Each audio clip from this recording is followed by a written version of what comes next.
ഹരേ കൃഷ്ണ. എല്ലാവർക്കും മാധവത്തിലേക്ക് സ്വാഗതം.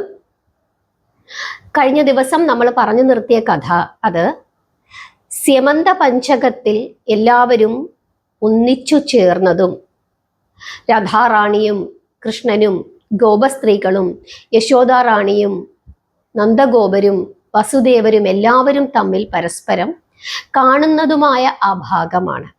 അങ്ങനെ എല്ലാവരും തമ്മിൽ കണ്ട് വളരെ സന്തോഷത്തോടു കൂടി അങ്ങനെ ഇരിക്കുന്ന അവസരത്തില് വസുദേവൻ കൃഷ്ണനോട് ഒരു കാര്യം പറയുകയാണ്.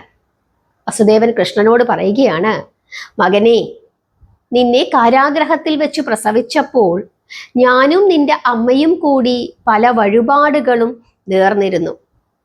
പക്ഷേ അവയെല്ലാം വേണ്ടവണ്ണം നടത്തുവാൻ സാധിച്ചതുമില്ല. ഈ പുണ്യസ്ഥലത്ത് വെച്ച് ഒരു യാഗം നടത്തിയാൽ ആ ദോഷങ്ങളെല്ലാം തീർന്ന് പുണ്യം സിദ്ധിക്കുമെന്ന് എൻ്റെ മനസ്സ് പറയുന്നുവെന്ന് വസുദേവൻ കൃഷ്ണനോട് പറയുന്നു. ദേവകിയും രോഹിണിയും ഭർത്താവിൻ്റെ അഭിപ്രായത്തിനോട് അനുകൂലിക്കുകയും ചെയ്തു.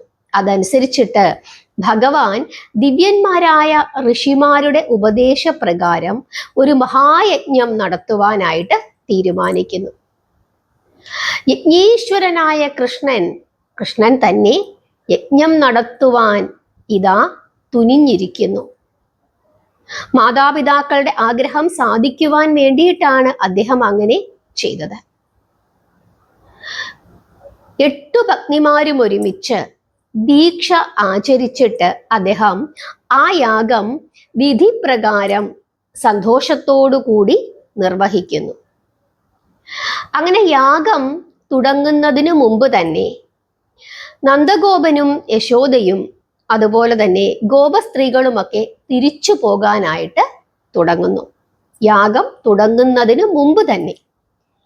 ആ സമയത്ത് കൃഷ്ണൻ അവരോട് പറയുകയാണ്, അച്ഛാ, എന്തിനാണ് ഇത്ര ധൃതി പിടിച്ച് പോകുന്നത്?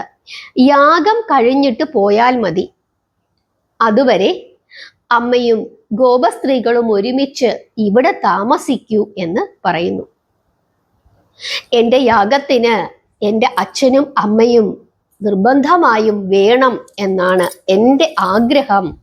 നിങ്ങളുടെ പാദങ്ങളിൽ നമസ്കരിച്ചിട്ട് വേണം എനിക്ക് യാഗം ആരംഭിക്കുവാനെന്ന് കൃഷ്ണൻ അവരോട് പറയുന്നു. അങ്ങനെ വസുദേവരും യാഗം കഴിഞ്ഞിട്ട് പോയാൽ മതി എന്ന് നന്ദഗോപരോട് പറയുന്നു. അങ്ങനെ മകന്റെ ആഗ്രഹപ്രകാരം 3 മാസം നന്ദഗോപരും യശോദയും ഗോപസ്ത്രീകളും അവിടെ താമസിച്ചു. യാഗത്തിനു ശേഷം വസ്ത്രങ്ങളെല്ലാം നൽകി ഭക്തിപൂർവം കൃഷ്ണൻ മാതാപിതാക്കളെയും ഗോപന്മാരെയും അങ്ങനെ അവിടെ നിന്നും യാത്രയാക്കുകയും ചെയ്തു. ധാരാളം സമ്മാനങ്ങൾ നൽകിയാണ് അവരെ യാത്രയാക്കിയത്. യാത്ര അവസരത്തില് നന്ദഗോപനും യശോദയും മകനെ ആലിംഗനം ചെയ്ത് കണ്ണുനീർ വാർക്കുകയും ചെയ്തു. അതിനുശേഷം ധാരാളം അനുഗ്രഹങ്ങൾ അവര് നൽകുകയും ചെയ്തു. വേദനയോടു കൂടിയ ആ വേർപാട് അത് ആർക്കും കണ്ടു നിൽക്കുവാൻ സാധിക്കുമായിരുന്നില്ല. കാരണം അത് അവസാനത്തെ യാത്ര പറച്ചിലായിരുന്നു. പിന്നീട് ഒരിക്കലും നന്ദഗോപനോ യശോദയോ കൃഷ്ണനെ കണ്ടിട്ടുമില്ല. കൃഷ്ണൻ അവരെയും കണ്ടതുമില്ല. കൃഷ്ണന് അക്കാര്യം കൃത്യമായി അറിയാമായിരുന്നു. അതുകൊണ്ട് തന്നെ ആ ഒരു യാത്ര പറച്ചിൽ വേദനാജനകമായിരുന്നു. ധർമ്മപുത്രരെയും സഹോദരന്മാരെയും മറ്റു ബന്ധുക്കളെയും കൃഷ്ണൻ ബഹുമാനപൂർവം യാത്ര അയച്ചതിനു ശേഷം എല്ലാവരും കൂടി തിരിച്ച് ദ്വാരകയിലേക്ക് പോരുകയും ചെയ്തു. ഒരു ദിവസം വസുദേവൻ കൃഷ്ണനോട് പറയുകയാണ്, മകനെ കൃഷ്ണ, കംസന്റെ കാരാഗ്രഹത്തിൽ വെച്ച് നിന്നെ പ്രസവിച്ച അവസരത്തിൽ നിന്റെ മഹത്വത്തെക്കുറിച്ച് പലതും എന്നോട് പറഞ്ഞു. മായയാൽ ഞാനതെല്ലാം മറന്നുപോയി. പക്ഷേ എന്തൊക്കെയോ ചില അവ്യക്തമായ കാര്യങ്ങൾ അത് ഞാൻ ഓർക്കുന്നു. ഇപ്പോൾ മഹർഷികൾ പറയുന്നു, വസുദേവരെ, അങ്ങയെപ്പോലെ ഒരു പുണ്യവാൻ, ഒരു ധന്യാത്മാവ് ഈ ഭൂമിയിൽ മറ്റാരുമില്ല. സാക്ഷാൽ വൈകുണ്ഠപതിയായ ശ്രീഹരിയാണ് അങ്ങയുടെ പുത്രനായി ജനിച്ചിരിക്കുന്നത് എന്ന്. ഇത് ശരിയാണോ മകനെ? ഇങ്ങനെ വാസുദേവൻ കൃഷ്ണനോട് ചോദിക്കുന്നു. ഇത് കേട്ടുകൊണ്ട് ദേവകി അവിടെ ഇരിക്കുന്നുണ്ട്. ദേവകി പറയുകയാണ്, മോനെ, മഹർഷികൾ അങ്ങനെ അരുളി ചെയ്തത് പരമാർത്ഥമാണ് എന്ന് എനിക്ക് പലപ്പോഴും തോന്നാറുണ്ട്. ഞാൻ അങ്ങനെ വിശ്വസിക്കുന്നു. പ്രസവ സമയത്ത് നീ കാണിച്ച വിശ്വരൂപം അത് ഞാൻ ഇപ്പോൾ ഓർത്തെടുക്കുന്നുണ്ട്. നിന്റെ വായിൽ സമസ്ത ലോകങ്ങളെയും യശോദയ്ക്ക് കാട്ടിക്കൊടുത്തു എന്ന് യശോദയും എന്നോട് ഇപ്പോൾ പറഞ്ഞു. യശോദയും ഇപ്പോൾ അത് ഓർക്കുന്നുണ്ട്. പിന്നെയും നീ കാണിച്ച ഓരോ അത്ഭുതങ്ങളെ, ആ അത്ഭുതങ്ങളെ കുറിച്ച് യശോദ എന്നോട് പറഞ്ഞു കേൾപ്പിച്ചു. അതുകൊണ്ട് മകനെ, ഞാൻ വിശ്വസിക്കുന്നു നീ വിഷ്ണുവാണ്. ഇനി ഞാൻ എൻ്റെ ഒരു ആഗ്രഹം നിന്നോട് പറയുകയാണ്. നീ നിന്റെ ഗുരുനാഥന്റെ മരിച്ചുപോയ മകനെ തിരിച്ചു കൊണ്ടുവന്നു കൊടുത്ത കഥ ഞാൻ കേട്ടു.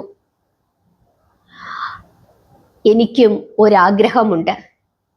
നിനക്കു മുമ്പ് ഞാൻ പ്രസവിച്ചിട്ടുള്ള നിന്റെ ജ്യേഷ്ഠന്മാരായ 6 കുഞ്ഞുങ്ങളെ ദുഷ്ടനായ കംസൻ പാറമേൽ അടിച്ചു കൊന്നു. ആ കുഞ്ഞുങ്ങളെ ഒന്ന് കാണുവാൻ എനിക്ക് ആഗ്രഹമുണ്ട്. ഞാനൊരു പെറ്റമ്മയല്ലേ? നിന്റെ മാതാവിൻ്റെ ഈ ആഗ്രഹം എൻ്റെ പൊന്നുമകൻ സാധിച്ചു തരണം എന്ന് ദേവകി കൃഷ്ണനോട് പറയുന്നു. ഇവിടെ വീണ്ടും നിങ്ങൾക്കൊരു സംശയം തോന്നാം. ദേവകി നിനക്കു മുമ്പ് മരിച്ചുപോയ 6 പുത്രന്മാരെ എന്ന് പറഞ്ഞു. നിങ്ങൾക്ക് സംശയം തോന്നാം, 7 അല്ലേ, 8ാമത്തെ പുത്രനല്ലേ കൃഷ്ണൻ എന്ന്. 7ാമത്തെ കുട്ടി അലസിപ്പോവുകയാണ് ചെയ്തത്.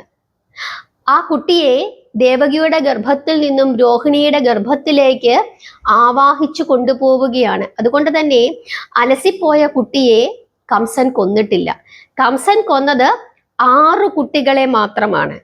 അതുകൊണ്ടാണ് ഇപ്രകാരം ദേവകി പറയുന്നത്. അങ്ങനെ അമ്മയുടെ ആഗ്രഹം അമ്മ മകനോട് പറയുന്നു. അമ്മ സമാധാനിക്കൂ, അമ്മയുടെ പുത്രന്മാരെ ഞാൻ കൊണ്ടുവന്ന് കാണിച്ചു തരാം.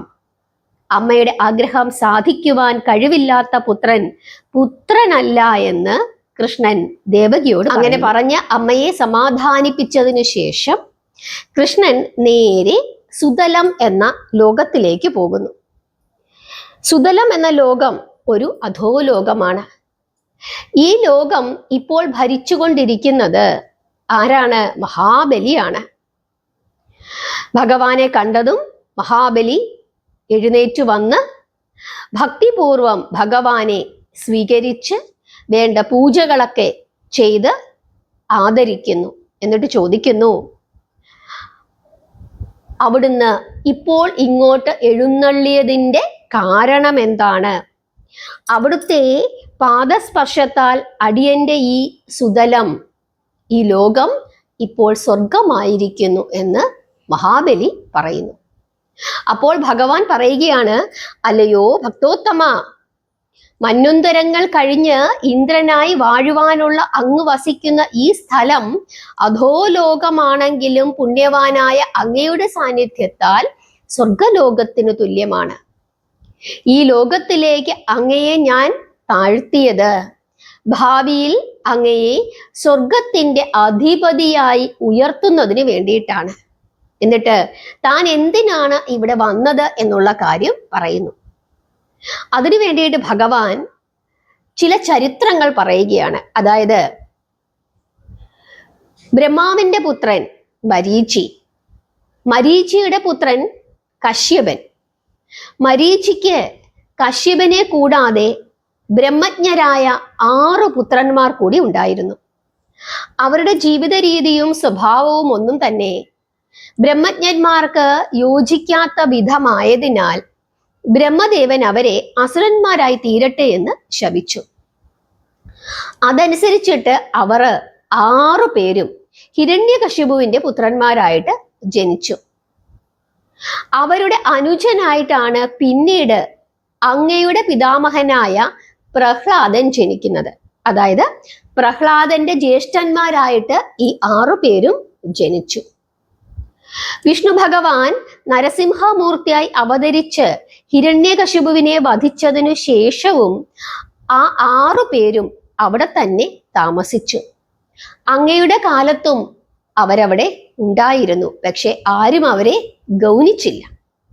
അങ്ങനെ ശാപമോക്ഷത്തിന് സമയം അടുക്കാറായപ്പോൾ അവര് എൻ്റെ മാതാവിൻ്റെ ഉദരത്തിൽ എൻ്റെ ജ്യേഷ്ഠന്മാരായി ജനിക്കുകയും ശിശുപ്രായത്തിൽ തന്നെ കംസനാൽ കൊല്ലപ്പെടുകയും ചെയ്തു. അവരിപ്പോൾ അങ്ങയുടെ ഈ ലോകത്തിൽ വാഴുന്നുണ്ട്. എൻ്റെ അമ്മയെ ഒന്ന് കാണിച്ച് അമ്മയുടെ ദുഃഖം തീർക്കുന്നതിന് വേണ്ടിയിട്ട് ആ 6 പേരെയും എനിക്കൊന്ന് കൊണ്ടുപോകണം. അവരുടെ ശാപമോക്ഷത്തിനുള്ള സമയവും ആയിരിക്കുന്നു. എൻ്റെ സ്പർശനത്താൽ അവർക്ക് ശാപമോചനം ലഭിക്കുന്നതുമാണ്. ഇങ്ങനെ കൃഷ്ണൻ മഹാബലിയോട് പറയുന്നു. അങ്ങനെ ഭഗവാന്റെ വാക്കുകൾ കേട്ടിട്ട് മഹാബലി ഭക്തിയോടുകൂടി ആ 6 അസുരന്മാരെയും കൃഷ്ണന്റെ കൈകളിൽ ഏൽപ്പിക്കുന്നു. വേഗം തന്നെ ഭഗവാൻ അവർ 6 പേരോടും കൂടി ദ്വാരകയിൽ എത്തിച്ചേരുന്നു. എന്നിട്ട് മാതാവിനെ കാണിച്ചു കൊടുക്കുന്നു. അമ്മ നോക്കിയപ്പോൾ ആ കുട്ടികൾ വിരൂപികളായിരുന്നു. അസുരരൂപികളായ തൻ്റെ പുത്രന്മാരെ കണ്ടിട്ട് ദേവകിക്ക് വലിയ വേദനയാണ് ഉണ്ടായത്. എങ്കിലും താൻ പ്രസവിച്ച കുഞ്ഞുങ്ങളാണ്, തൻ്റെ പുത്രന്മാരാണ് എന്നുള്ള വാത്സല്യത്തോടു കൂടി അവരെ തന്നോട് ചേർത്ത് ആലിംഗനം ചെയ്തു, ചുംബിച്ചു, കരഞ്ഞു. അങ്ങനെ ദേവകി അവരെ കെട്ടിപ്പിടിച്ച് ഉമ്മ കൊടുത്ത ആ സമയത്ത് ആ 6 കുമാരന്മാരുടെയും ആസുര രൂപം അപ്രത്യക്ഷമാവുകയും അതിസുന്ദരന്മാരായ 6 കുമാരന്മാരായി അവര് മാറുകയും ചെയ്തു. അവര് മാതാവിൻ്റെ തൃപ്പാദങ്ങളിൽ വീണ് എല്ലാ അനുഗ്രഹങ്ങളും വാങ്ങുന്നു. എന്നിട്ട് പെട്ടെന്ന് തന്നെ അവര് ഭഗവാനെയും നമസ്കരിച്ചിട്ട് പിന്നീട് ദേവലോകത്തിലേക്ക് പോകുന്നു. ഹരേ കൃഷ്ണ. ഇതാണ് ഭഗവാന്റെ മറ്റൊരു ലീല. പലർക്കുമുള്ള സംശയം, ദേവകിയുടെ എത്ര പുത്രന്മാരെ കംസൻ വധിച്ചു എന്നുള്ളതാണ്. 6 പുത്രന്മാരെയാണ് വധിച്ചത്. 7ാമത്തെ പുത്രൻ ബലരാമനായിരുന്നു. ആ ഗർഭം അലസിപ്പോവുകയാണ് ചെയ്തത്. അതിന് കാരണം യോഗമായയുടെ ശക്തിയാൽ ആ ഗർഭത്തെ, ദേവകിയുടെ വയറ്റിലുണ്ടായിരുന്ന ആ പ്രജയെ രോഹിണിയുടെ ഗർഭത്തിലേക്ക് ആവാഹിച്ചത് കൊണ്ടാണ്. അതുകൊണ്ട് ആ ഗർഭം അലസിപ്പോവുകയാണ് ചെയ്തത്. പിന്നീടാണ് 8ാമത്തെ കുട്ടിയായി കൃഷ്ണൻ പിറന്നത്. നിങ്ങൾക്ക് പലർക്കും അങ്ങനെ ഒരു സംശയം ഉണ്ടാകും എന്നറിഞ്ഞതുകൊണ്ടാണ്. കാരണം ഇതിനു മുമ്പ് ഈ ഭാഗം പറഞ്ഞപ്പോൾ ഇതുപോലൊരു സന്ദർഭം, ഇതിനു മുമ്പ് നമ്മൾ ഭാഗവതത്തിൽ ഇങ്ങനെ പറഞ്ഞു വരുന്ന സമയത്ത് ഇതുപോലൊരു സന്ദർഭം പറഞ്ഞ സമയത്ത് പലരും വീണ്ടും ആ സംശയം ചോദിച്ചിരുന്നു. അതുകൊണ്ടാണ് ഇപ്പോൾ വീണ്ടും അങ്ങനെ ഒരു സംശയം ഉണ്ടാകാതിരിക്കുന്നതിന് വേണ്ടി ഒന്ന് വിശദമായിട്ട് പറഞ്ഞത്. നിങ്ങൾക്ക് എല്ലാവർക്കും ഇന്നത്തെ ഈ ഭാഗം നന്നായി മനസ്സിലായി എന്ന് വിശ്വസിക്കുന്നു. അങ്ങനെ അമ്മയുടെ ആഗ്രഹം കൃഷ്ണൻ സാധിച്ചു കൊടുക്കുകയാണ്. യദുവംശത്തിന്റെ അവസാനത്തോട് അടുക്കാറായി.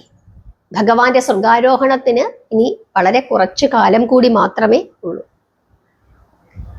എല്ലാവർക്കും ഈ ഭാഗം നന്നായി മനസ്സിലായി എന്ന് വിശ്വസിക്കുന്നു. നാളെ മറ്റൊരധ്യായം, ഭഗവാന്റെ മറ്റൊരു കഥയുമായി നമുക്ക് മുമ്പോട്ട് പോകാം. എല്ലാവരും മാധവത്തിന്റെ കൂടെ ഇരുന്ന് എല്ലാ ദിവസവും അരമണിക്കൂറെങ്കിലും ഭഗവാന്റെ കഥകൾ കേൾക്കാനായിട്ട് ചിലവഴിക്കുക. ഭഗവാനെ സ്നേഹിക്കുക, നാമം ജപിക്കുക, പ്രാർത്ഥിക്കുക. ഭഗവാന്റെ എല്ലാ അനുഗ്രഹങ്ങളും എല്ലാവർക്കും ഉണ്ടാകട്ടെ. ഹരേ കൃഷ്ണ.